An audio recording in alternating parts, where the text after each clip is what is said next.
विद्युत क्षेत्र। विद्युत क्षेत्र क्या होता है? किसी आवेश के चारों तरफ वह क्षेत्र जिसमें किसी दूसरे आवेश को लाया जाए तो वह एक बल अनुभव करे। जैसे यहाँ पे कोई Q आवेश स्थित है, इस आवेश के चारों तरफ का वह क्षेत्र जिसमें किसी दूसरे आवेश को ला रहे हैं तो इस आवेश के ऊपर जो बल अनुभव होता है वह क्षेत्र कहलाता है विद्युत क्षेत्र। अब ये बल जितना अनुभव कर रहा है उसे कहते हैं विद्युत क्षेत्र की तीव्रता। दोनों अलग अलग हैं। विद्युत क्षेत्र क्या होता है? किसी आवेश के चारों तरफ का वह क्षेत्र जिसमें दूसरे आवेश को लाने पर वह एक बल अनुभव करे तो इस क्षेत्र को विद्युत क्षेत्र कहते हैं। अब आप ये लिख भी सकते हैं। और इस आवेश के ऊपर कितना बल लग रहा है उसकी मात्रा को अपन विद्युत क्षेत्र की तीव्रता E कहते हैं। उसको कहा जाता है विद्युत क्षेत्र की तीव्रता E। क्या डेफिनेशन बोला है कि विद्युत क्षेत्र के अंदर किसी आवेश पर लगने वाला बल F/Q। इसको ऐसे भी बोला जा सकता है, एकांक आवेश पर लगने वाला बल विद्युत क्षेत्र की तीव्रता कहलाता है। बड़ा साफ है, सरल है। एक बार और रिपीट करते हैं। किसी आवेश के चारों तरफ का वह क्षेत्र जिसमें किसी दूसरे आवेश Q को लाने पर वह एक बल अनुभव करे तो इस क्षेत्र को विद्युत क्षेत्र कहते हैं।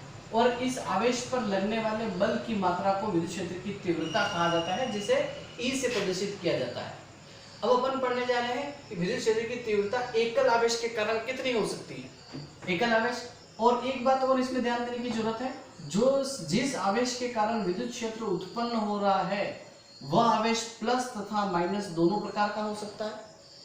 जिसके आवेश के कारण विद्युत क्षेत्र उत्पन्न हो रहा है उसे मूल आवेश कहा जाता है और ये प्लस प्रकार का तथा माइनस प्रकार का दोनों हो सकता है।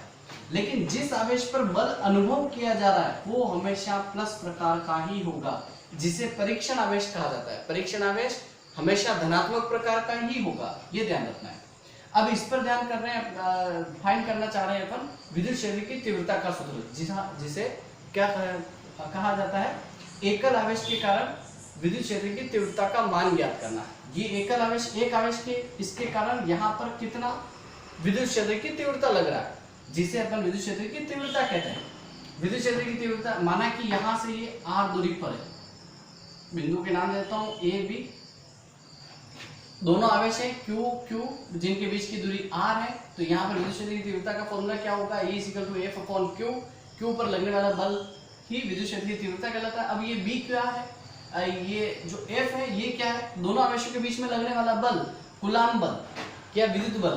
दोनों आवेशों के बीच में कितना बल लग सकता है? F = कूलाम्ब नियम के अनुसार F = K Q बीच की दूरी का स्क्वायर ये लगेगा। अब इस फॉर्मूले में अगर ये वैल्यू पुट करें तो E = आ जाएगा अपने पास K Q R² और Q। Q से Q कैंसिल हो जाएगा तो E = अपने पास आएगा KQ R²। यही एकल आवेश के कारण विद्युत क्षेत्र की तीव्रता का सूत्र है। इसको बहुत सारी किताबों में ऐसे डायग्राम बनाया जाता है। ये कोई Q आवेश है, यहाँ पे किसी दूसरे आवेश Q को लाया जाता है जिनके बीच की दूरी R है और ये कोई P बिंदु है और इसको A मान लिया जाता है, तब भी एक ही बात है। अब विद्युत क्षेत्र की तीव्रता की दिशा क्या होगी? हमेशा ये ध्यान रखना है, इंपॉर्टेंट पॉइंट है, स्टार लगा के लिख लेना कि हमेशा किसी भी बिंदु पर अपन विद्युत क्षेत्र की तीव्रता ज्ञात कर रहे हैं और जिस आवेश के कारण ज्ञात कर रहे हैं, यदि ये आवेश प्लस है तो प्लस आवेश से विद्युत क्षेत्र की तीव्रता हमेशा बिंदु की तरफ होगी, ये ध्यान रखना है।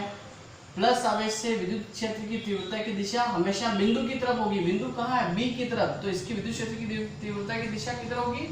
AB दिशा। विद्युत क्षेत्र की तीव्रता की दिशा AB दिशा होगी। यहाँ पे यदि ये प्लस Q लिया है, प्लस धनात्मक आवेश लिया है, तो यहाँ पे विद्युत क्षेत्र की तीव्रता AP होगी, जैसे यहाँ पे बताया गया है। और इसी तरीके से अगर यहाँ पे माइनस Q ले लूँ तो ये ध्यान रखना है कि बिंदु से -Q की तरफ विद्युत क्षेत्र रेखाओं का गुणधर्म होता है, बहुत इंपॉर्टेंट गुणधर्म है। क्या गुणधर्म है? कि विद्युत क्षेत्र रेखाएं धन आवेश से अनंत की ओर जाती है, दूसरा अनंत से माइनस आवेश पर आती है, ऋण आवेश पर आती है।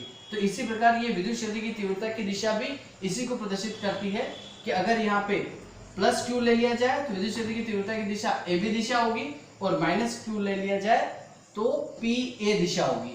अगर कोई दिशा नहीं बताया गया है क्वेश्चन में तो डायरेक्ट अपन लिखेंगे धन आवेश मानकर AB दिशा होगी विद्युत क्षेत्र की तीव्रता की दिशा। हेडिंग भी ये लिख सकते हैं, विद्युत क्षेत्र क्या होता है। एक बार फास्ट ट्रैक पे रिवाइज कर लेते हैं। विद्युत क्षेत्र क्या होता है, आवेश के चारों तरफ वह क्षेत्र जिसमें किसी दूसरे आवेश को लाने पर वहां पर एक बल अनुभव किया जाए तो उस क्षेत्र को विद्युत क्षेत्र कहा जाता है। अब विद्युत क्षेत्र की तीव्रता किसे कहते हैं, किसी आवेश के चारों तरफ का वह क्षेत्र जिसमें किसी आवेश को लाने पर वह एक बल अनुभव करे तो उस बल की मात्रा को अपन कहते हैं विद्युत क्षेत्र की तीव्रता, जिसे अपन कहा जाता है E = F/Q, या इसको दूसरे शब्दों में ऐसा कहा जाता है कि एकांक आवेश पर लगने वाले बल की मात्रा विद्युत क्षेत्र की तीव्रता कहलाती है। दो आवेशों के बीच में लगने वाला बल, विद्युत बल, क्या फॉर्मूला बनेगा, F = KQ/R²। वैल्यू जब पुट करेंगे तो E = अपने पास आ जाएगा KQ/R²। इसकी दिशा एबी दिशा होगी क्योंकि अपन ने इसको मूल आवेश लिया है, धनात्मक आवेश। मिलते हैं दोस्तों, थैंक यू।